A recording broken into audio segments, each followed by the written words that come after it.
changes coming to the campaign trail. For the first time in more than a month, Donald Trump takes a hit in the poll, and there's talk of another big name entering the Democratic race for president. Today in the 4x4, we are taking 4 minutes during the 4 to talk all things election. All right, we are joined again by our political analyst, Brian Sobel. Brian, thank you for coming in. And My right pleasure. off the top, hello, Dr. Carson. Ben Carson making a move. Let's show the viewers this recent poll from the state of Iowa showing that Ben Carson is in a dead heat with Donald Trump at 23% each.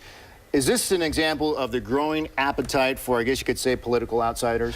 Well, the analysts who look at it would suggest that people are embracing folks in the race who haven't got a political pedigree per se. But this happens early on in a lot of races. You know, I keep saying it's a marathon, not a sprint.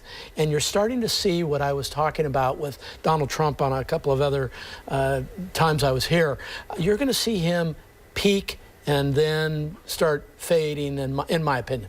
So why the increase in Dr. Carson? Is that Donald Trump fading, or is that Dr. Carson? Well, I think it's a couple of things, but first of all, Carson has done very, very well out there.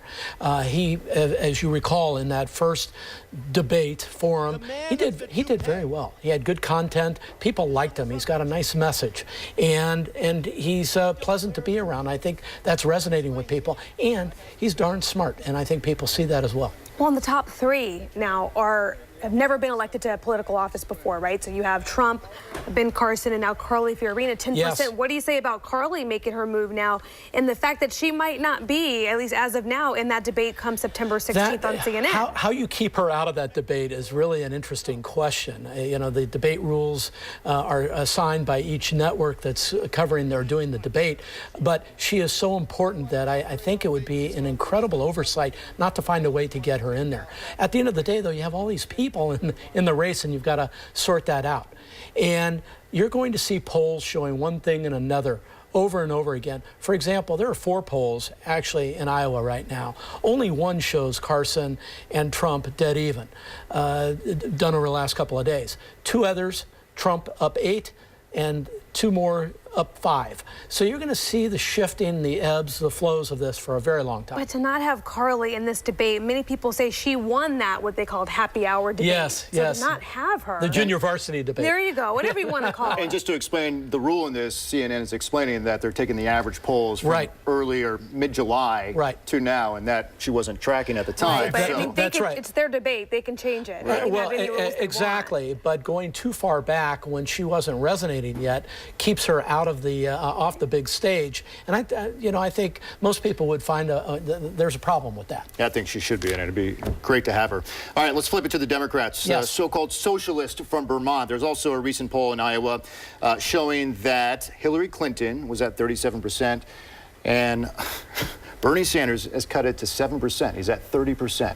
Is this Hillary Clinton in the emails, or is this has nothing to do with Hillary Clinton? No, it's everything to do with the email scandal. Yes, absolutely.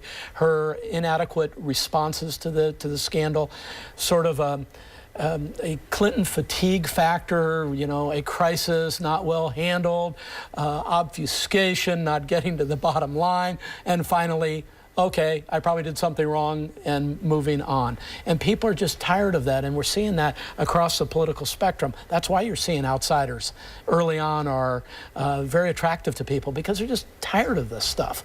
And but as it gets closer to the election, what typically happens, what always happens, is that people start coalescing around people they think have a chance to really win, and then you see who's in the actual mix. Well, with this email controversy, you're also seeing the Joe Biden supporters say, hey, Joe, you might want to consider this. What do you think that's a possibility, or are we too late in the game? No.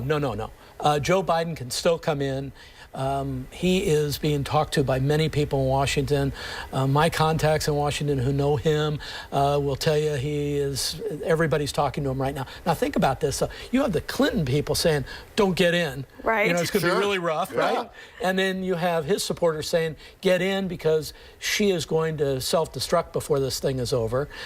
Bernie Sanders, at the end of the day, will not find a place on the ticket. He's just too progressive. When's too late for Joe Biden? Is it end of the summer, September, October? It's still some weeks away.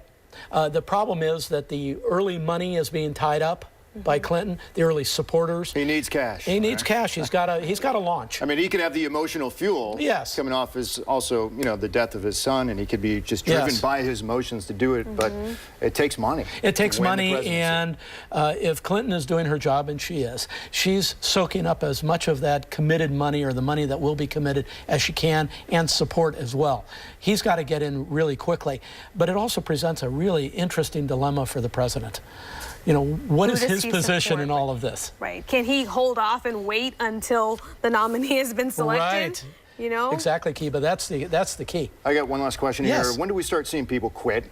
On the Republican side especially, because there's so many. Is it going to be after this next debate? Probably, but soon, because even though you can raise enough money to travel around the country, at a certain point, people start saying, you're not a legitimate candidate anymore. Move on and let the field start to coalesce. And that's going to start happening pretty quickly at this point. Too many people in the race on the GOP side. All right, Brian Sobel, political analyst. We could go on probably another few minutes. Our Always producer fun. might not like that, but we could do it. Thank you, Brian. You're very welcome. Good seeing you.